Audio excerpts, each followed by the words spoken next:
sou a professora Adriana e vou lecionar para o 7º ano do Colégio Maurício Língua Portuguesa. Turma, lembrem-se sempre de seguir todas as orientações. Bom, hoje nós vamos falar sobre o discurso direto e as marcas de fala, ok?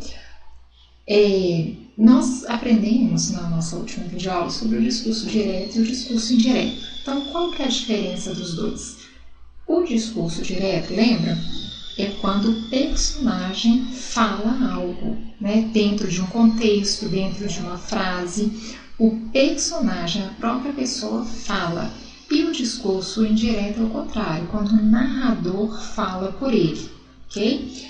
Então, no discurso direto eu tenho a fala do próprio personagem e no discurso indireto eu tenho a fala do narrador pelo personagem, tá? Então, no discurso direto e as marcas de fala, vamos ver o que o livro quer dizer com isso. Pois, no início, quando ele fala discurso direto, então ele vai trabalhar aqui com as marcas da oralidade no discurso direto.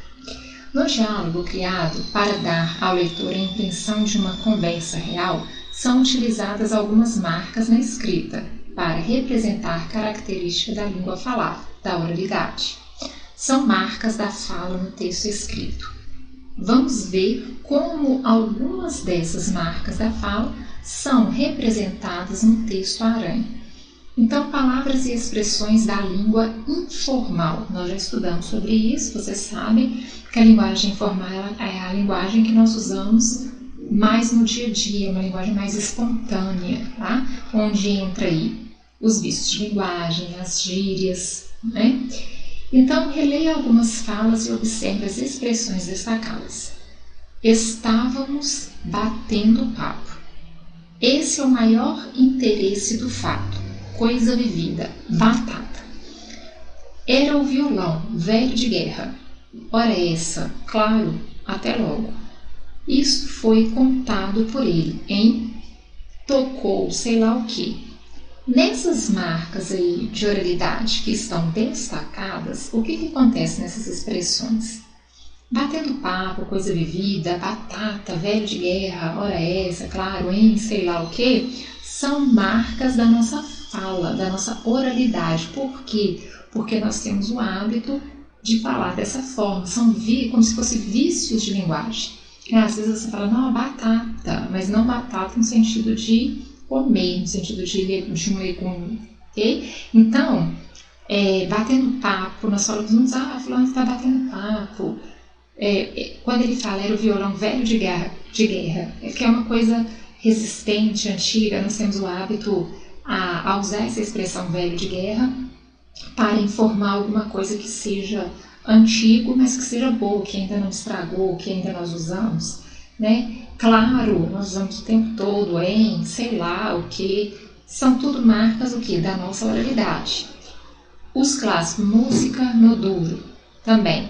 Então, essas expressões caracterizam usos mais descontraídos, mais espontâneos da língua, ou seja, usos sem a preocupação com as formalidades ou convenções. Expressões assim têm seu emprego mais frequente na língua falada, no dia a dia, porque eu já disse a vocês que na escrita é um pouco diferente. Nós podemos usar esse tipo de expressão na escrita, sim, vocês viram que isso aconteceu no texto. Mas quando que nós devemos usá-lo? Quando o texto nos proporciona a escrever dessa forma, ou seja, você vai fazer um conto e você vai usar ali um diálogo, por exemplo. Então, você vai escrever no diálogo dos personagens falando exatamente do jeito que eles falam. Você vai usar o discurso direto exatamente do jeito que eles se comunicam. Então,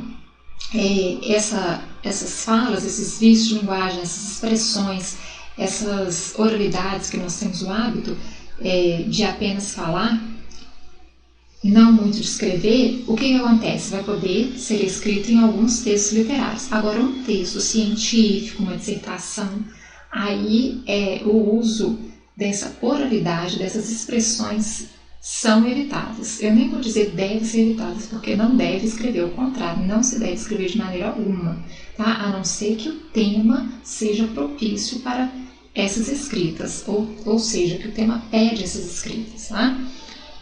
Conversem. Que palavras ou expressões vocês empregam com muita frequência no dia a dia, nas conversas com amigos, familiares e que revelem informalidade, espontaneidade, mais descontração? Ao final da conversa, faço uma lista de expressões indicadas por vocês. Então, isso aí vai depender de cada um. Não tem como eu dialogar com vocês aqui, mas cada um tem o seu vício de linguagem, uma expressão que usa, que sabe que é mais informal. Eu, por exemplo, uso muito o vício de linguagem né, tudo não é né. Só que eu já reparei que muitos professores têm esse hábito também, de falar né, não é só eu não. Mas eu tenho esse vício muito forte, eu tenho até que parar, né, de usá-lo. Na escrita eu não uso, mas na fala sim. Então, cada um de vocês tem a marca da oralidade. Tem pessoas que falam gírias, né, gostam mais de usar as gírias. Outras, algum vício de linguagem mesmo, assim como o meu né, um vício de linguagem da própria região, trem, uai, ué. E vai de cada um. Se você quiser, se você tiver muitos, vários, anota em um caderno, ok? Indicações de pausas, hesitações, interrupções.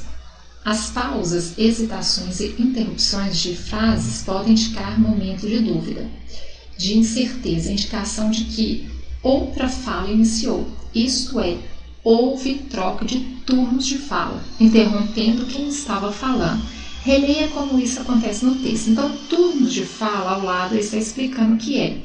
É o que o falante produz como fala enquanto está com a palavra. Por isso, as pausas e até os momentos de silêncio têm significados, isto é, ganham sentidos durante a conversa.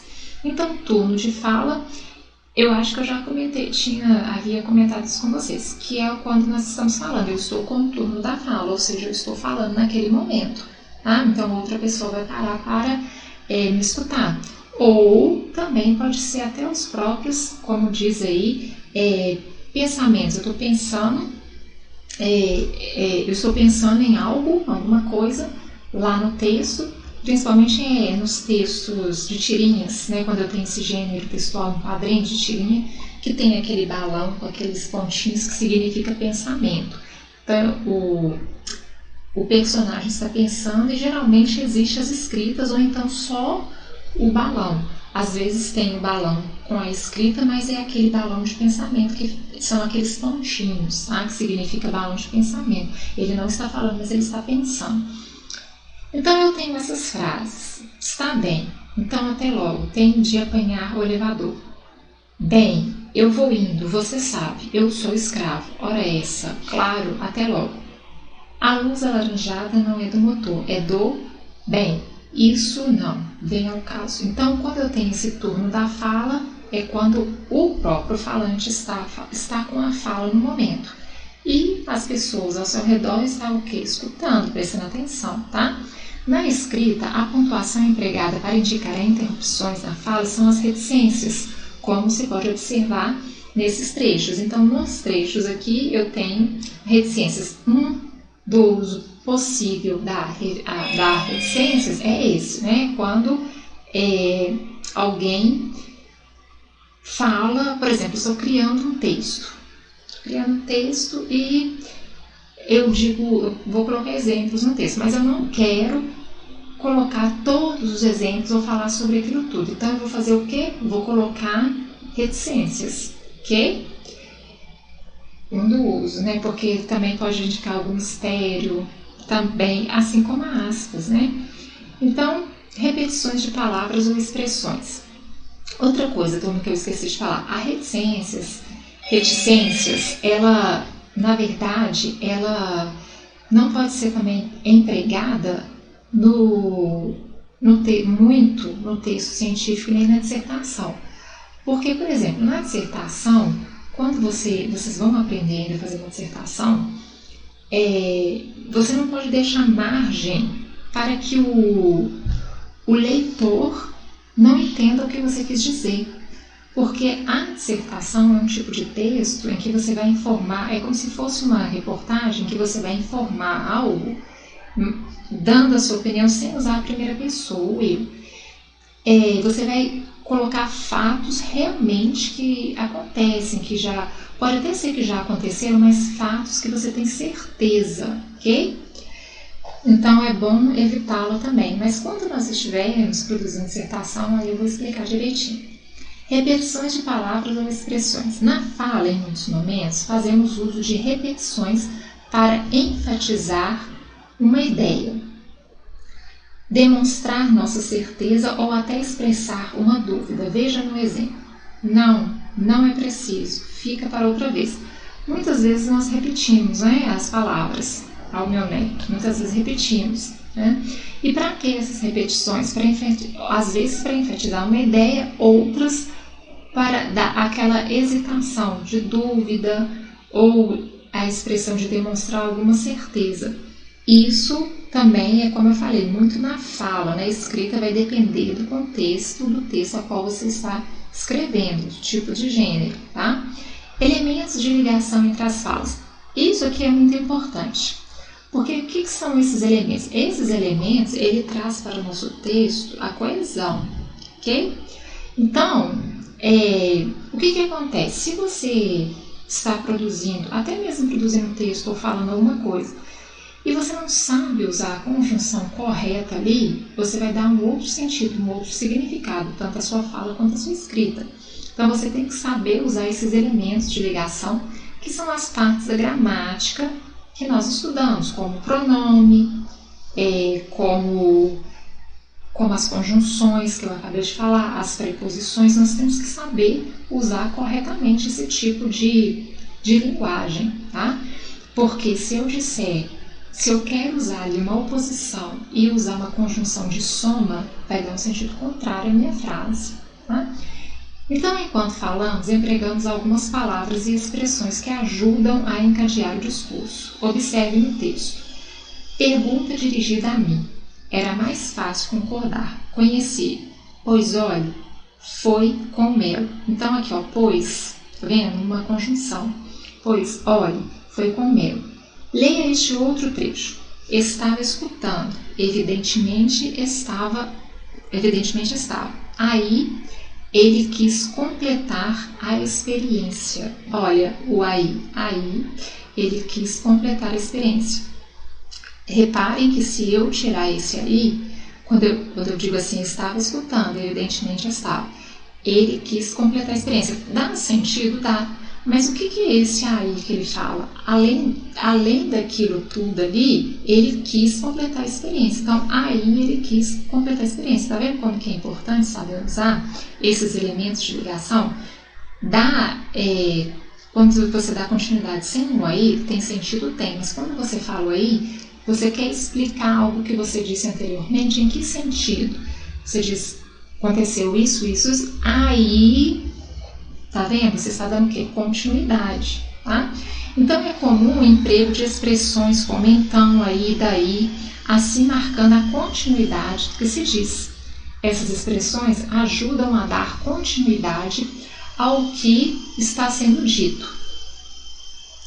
Esses elementos de ligação são chamados de elementos de coesão. Então, coesão é isso. São essas palavras que são pronomes, conjunções, preposições, interjeições, que vão dar o quê? Aquele encaixe na sua frase. Vai ficar perfeito, vai ficar completo na sua frase, ok? Olha essa atividade. Eu vou fazer com vocês, oralmente, tá? Como vai, rapaz? Corrupio. Não entendi. Noite enluarada. Mas, onde você está falando? 10 centavos. Então, o que acontece? Ele pergunta na tira, duas personagens iniciam uma conversa. As palavras que os homens usam são da língua portuguesa? Sim, são da língua portuguesa, todas essas palavras. Corrupio aqui é girar, é uma brincadeira de girar. Tá? A comunicação entre eles ocorre com completo sucesso. Justifique sua resposta com palavras ou expressões da tira. Não, porque o homem chega e cumprimenta, o outro, e o outro começa a falar coisas que não tem nada a ver. Não é tanto que ele fica nervoso no último quadrinho, o grandão aqui. Então, essa conversa não tem o que? Nexo, não tem lógica, não tem coesão, não tem sentido, tá? Justifique sua resposta com eu posso colocar, né, se fosse algo escrito, corrupio, noite enluarada, não entendi noite enluarada, poderíamos comprovar com o próprio diálogo entre os dois. Por que você acha que isso acontece? Porque um responde algo que não foi perguntado, foram umas respostas totalmente diferentes da qual o outro queria ouvir ou da qual o outro entenderia melhor. Conclua, para que haja sucesso na comunicação entre dois ou mais participantes, basta que eles dominem a mesma língua? Por quê? Não, todos os dois ali estavam falando na língua portuguesa e um não estava entendendo o outro. Vendo? Por quê? Porque ele estava falando, um chegou cumprimentando, aí já falou uma palavra que não tinha nada a ver, o outro o quê? Não entendi. Aí piorou, né? Lua enluarada, e foi falando coisas sem nexo, frases sem nexos, né? Sem coesão. Olha só essa diferença aqui que eu queria mostrar para vocês. Lá, os dois estavam falando a língua portuguesa. Olha essa aqui, já era. Speak English, que é gringa. Hablas espanhol? Ainda não entendi nada. Faz mímica, moça, mímica. Aí ela faz assim, é só pegar o ônibus 227 ali. Ou brigara. Maneiro, ajudamos uma turista a chegar no Cristo Redentor. Era isso? Eu mandei ela pro cemitério. Olha aqui, esse balão aqui que eu falei com vocês que é um balão de pensamento, tá vendo? Lá no início eu falei que tem essas bolinhas aqui, ela não falou, mas ela pensou naquela mímica. Então ela não falou, mas ela pensou, tá vendo? Então o que acontece? Aqui eu tenho um distúrbio aí entre duas falas, porque eu tenho a pessoa, né, que fala inglês, ela pergunta se eles falam inglês ou falam espanhol, os dois não, então eles se comunicam através da mímica. Diferente, os dois falam português e ela não.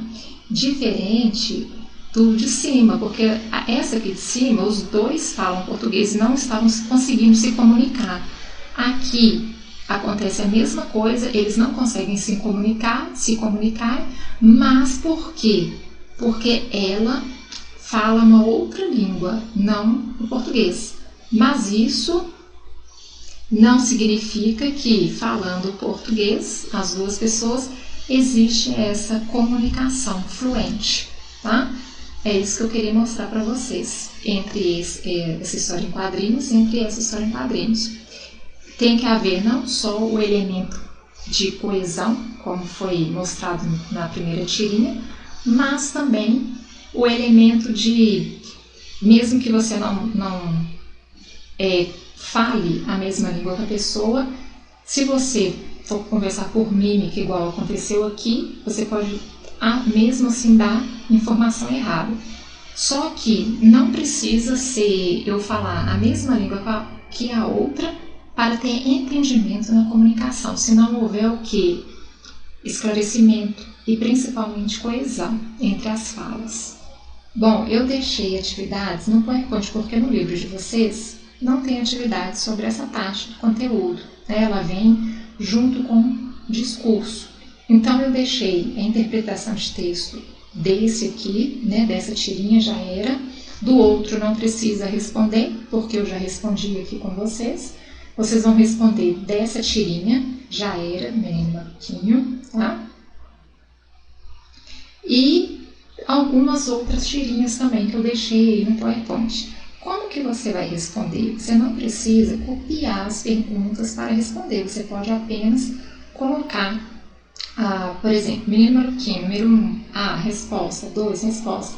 E quando for mudando de tirinha, vocês colocam só o nome da tirinha e a letra e o número para fazer as questões, ok? Não precisa ficar copiando todas, não. Só fazendo as respostas já está ótimo, bom?